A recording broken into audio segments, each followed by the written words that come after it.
Bonjour à tous, c'est Geoffrey, bienvenue dans cette nouvelle vidéo. Alors aujourd'hui on va parler bien sûr de la chrononutrition, de tous les régimes paléo-cétogènes qui contiennent énormément de produits animaux en général. Et on va regarder pourquoi est-ce qu'on peut être constipé, pourquoi est-ce qu'on peut avoir des problèmes au niveau du foie, au niveau du pancréas, pourquoi est-ce que il se passe tout ça, la différence avec un régime classique, c'est quoi la différence entre les deux, et comment on va faire pour régler ces problèmes, c'est parti.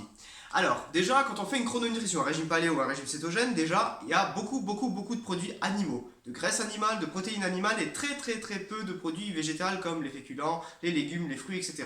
Donc, sachant que les produits animaux contiennent très peu d'eau, voire certains pas du tout, et les produits végétaux en contiennent énormément, quand vous faites un changement de diète, que vous passez d'un régime classique, donc vous mangez des pâtes, des céréales, des fruits, des légumes en quantité infernale et indésirable pour l'organisme, vous accumulez énormément d'eau. Ce qui fait aussi des problèmes de rétention d'eau, si vous ajoutez des minéraux, on n'en est pas là. Mais le fait de manger tous ces aliments à haute contenance en eau, ben, ça va vous charger en eau. Et donc du coup, quand vous passez à un régime à haute teneur en produits animaux comme le régime comme la pratique de la chrononutrition, vous allez avoir en fait votre volume de l'intestin qui va se réduire. C'est-à-dire qu'au départ, vous mangez beaucoup de légumes, beaucoup de fruits, de végétaux.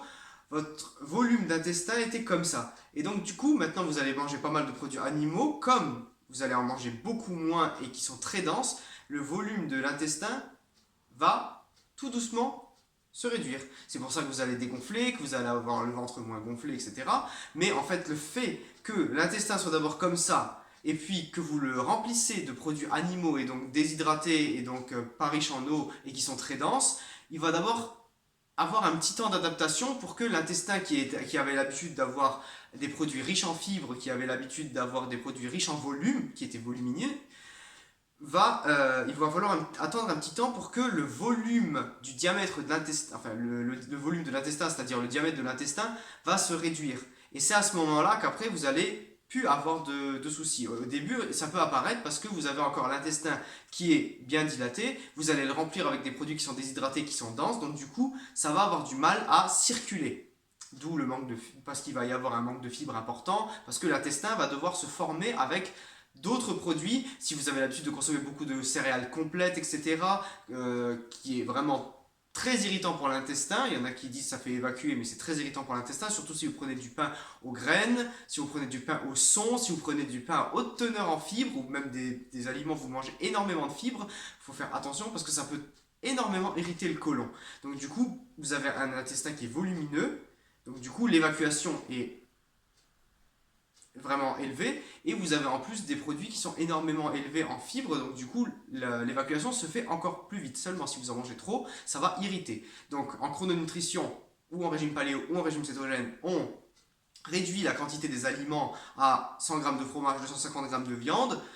Donc c'est des aliments qui pèsent, qui sont denses, mais on va pas en manger une tonne. Et donc du coup il va pas y avoir beaucoup de volume quand on va les manger. Donc du coup l'intestin qui a un diamètre très épais pour l'instant, si vous changez de diète, il va falloir le remplir d'abord avec des produits qui sont très denses et donc du coup moins volumineux. Et donc du coup, le temps que l'intestin se fasse et se referme, vous allez avoir possiblement des problèmes de constipation. Alors, qu'est-ce qu'on peut faire? Alors, avant de parler qu'est-ce qu'on peut faire, je vais te dire, si vous avez par exemple pas l'habitude de manger très gras, alors mangez 100 grammes de fromage, surtout si c'est du parmesan, si c'est du gruyère, etc., si c'est des fromages qui sont vraiment très gras, ou même si vous prenez des triples crèmes, etc., c'est des fromages très gras, si vous avez l'habitude de boire juste un café le matin, ou si vous avez juste l'habitude de manger une petite cracotte et tout ça, votre corps il va pas tout de suite avoir l'habitude de ça, surtout si vous mangez beaucoup le soir et que le matin vous mangez rien. Donc du coup, il va falloir réenclencher le système à l'envers dans la chrononutrition et donc du coup manger très léger, voire rien le soir pour avoir faim le matin. Mais ça va pas se faire tout de suite. Si ça fait des années que vous avez l'habitude de manger des cochonneries le soir, ou même si vous mangez équilibré, ou vous avez l'habitude de manger une grande quantité d'aliments le soir et que le matin vous vous levez, vous n'avez pas faim, ça va mettre une petite semaine, 2 semaines, allez, on va dire même pour certains un petit mois, le temps que tout le mécanisme se remette en place. Par ce fait, vous pouvez peut-être avoir des lourdeurs au niveau du foie et des lourdeurs au niveau du pancréas, puisque le pancréas va sécréter des acides et des enzymes, etc. Le foie va être chargé de digérer les graisses avec les enzymes pancréatiques. Donc, Si vous avez un problème au pancréas ou vous avez un problème au foie, si vous augmentez votre quantité de gras, vous allez le sentir. Donc, si pour vous le gras va très bien, si par ailleurs, à chaque fois que vous voyez, si vous êtes du type de personne, à chaque fois que vous voyez un morceau de beurre ou une bouteille d'huile et vous vous imaginez en train de boire une cuillère d'huile et vous êtes là, je peux pas, c'est que vous avez forcément un signal qui vient du foie ou du pancréas qui fait que il y a quelque chose qui va pas au niveau de la bile, au niveau du pancréas ou du foie, puisque le foie digère les graisses et le pancréas libère la bile qui va digérer les graisses. Donc, moi, ce que je propose, c'est de prendre, soit vous prenez, alors en chrononutrition, on donne les chrono EPA ou chrono joker. Alors maintenant, c'est les chrono jokers. Alors on prend les chrono jokers ou les chrono EPA plus, mais mieux les chrono jokers parce que ça contient beaucoup de chardon-marie. Alors en fait, on va donner du chardon-marie. Donc si vous pouvez vous trouver du chardon-marie, même si c'est autre que les chrono EPA plus ou les chrono jokers, il me semble que dans les chrono EPA plus, il y a du desmodium, mais pas trop de chardon-marie. Il me semble que c'est dans les chrono jokers qu'il y a du chardon-marie. Mais le plus important, c'est de prendre du chardon-marie pour en fait augmenter la sécrétion du pancréas. De fait que, en fait, quand vous allez augmenter la sécrétion du pancréas, vous allez déjà, au bout de, quand vous prenez du chardon-marie, c'est ça qui se passe, et vous allez avoir faim, et donc du coup vous mangerez beaucoup mieux, et vous allez digérer beaucoup mieux, surtout si vous avez des problèmes pour digérer les graisses. Donc du coup, moi ce que je vous conseille, si vous avez un peu de problème de vous avaler du fromage le matin, il y en a beaucoup qui ont ça, vous pouvez prendre du chardon-marie, ça marche très très bien. Vous pouvez trouver ça en droguerie, vous pouvez trouver ça en pharmacie, ou vous pouvez trouver ça sur le site biochrono.net, il me semble. Donc c'est les chrono jokers, c'est marqué dessus de toute façon. Faut en prendre 2 avant le repas. Un petit quart d'heure avant le repas avec de l'eau, et vous verrez qu'après, au bout d'un petit quart d'heure, 20 minutes, il faut avoir un petit peu, quelques jours, il faut les prendre quelques jours pour pouvoir sentir l'effet, et vous allez voir que vous allez avoir une faim, et vous allez pouvoir manger le gras sans problème, le gras du fromage, ou le gras de certaines viandes si vous mangez des viandes grasses, voilà. Donc je reviens à ce que j'étais en train de dire, dans la chrono, dans la chrono paléo-céto, on mange des aliments qui sont très très très très gras, et très très protéinés, et très très animaux, et pas beaucoup d'aliments sous forme de plantes. Donc il peut y avoir le problème du pancréas, du foie ou de l'intestin qui se rétrécit, et d'où le problème de la constipation que j'aborde aujourd'hui. Donc pour pallier à ce problème, donc le problème du foie, on prend du chardon-marie. Il y a quelques autres plantes, mais le chardon-marie, je reviendrai là-dessus, mais le chardon-marie c'est ce qui me vient à l'esprit parce que c'est ce que je prends aussi, c'est ce qui marche vraiment très bien, surtout quand on a des problèmes de digestion du gras avec le foie. Sinon, pour la constipation, ce qui marche bien, soit alors, comme le docteur Delabo le dit, vous pouvez faire le cocktail des constipés, c'est-à-dire 10 centilitres de jus d'ananas, 10 centilitres de jus d'orange et 10 centilitres de jus de pamplemousse, il me semble, avec une cuillère à soupe de jus de citron. Vous pouvez prendre ça pour aller aux toilettes. Ou, au goûter, vous pouvez prendre une cuillère à soupe d'huile d'olive. Parce que, en fait, le gras de l'huile d'olive, le gras en général, va activer les sucs pancréatiques, et c'est ça qui va vous aider à l'évacuation.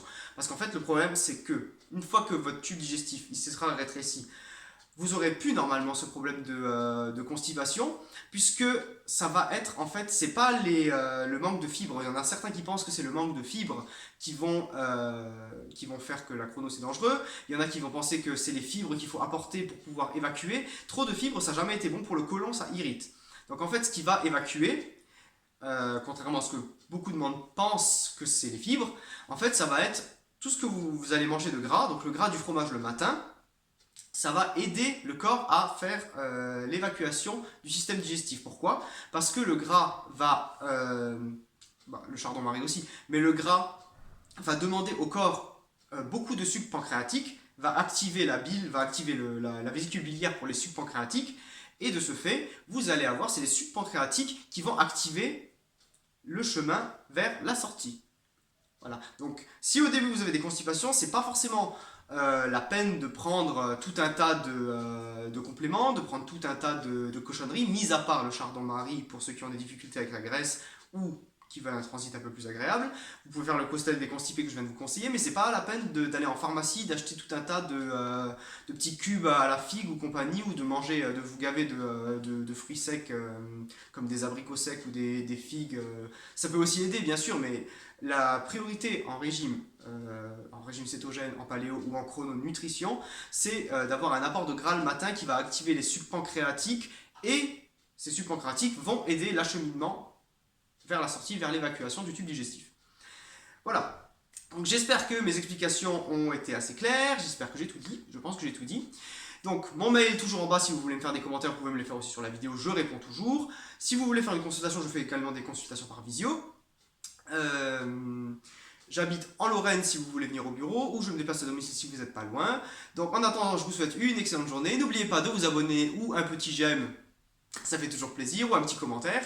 Et sur ce, je vous souhaite une excellente journée. À bientôt.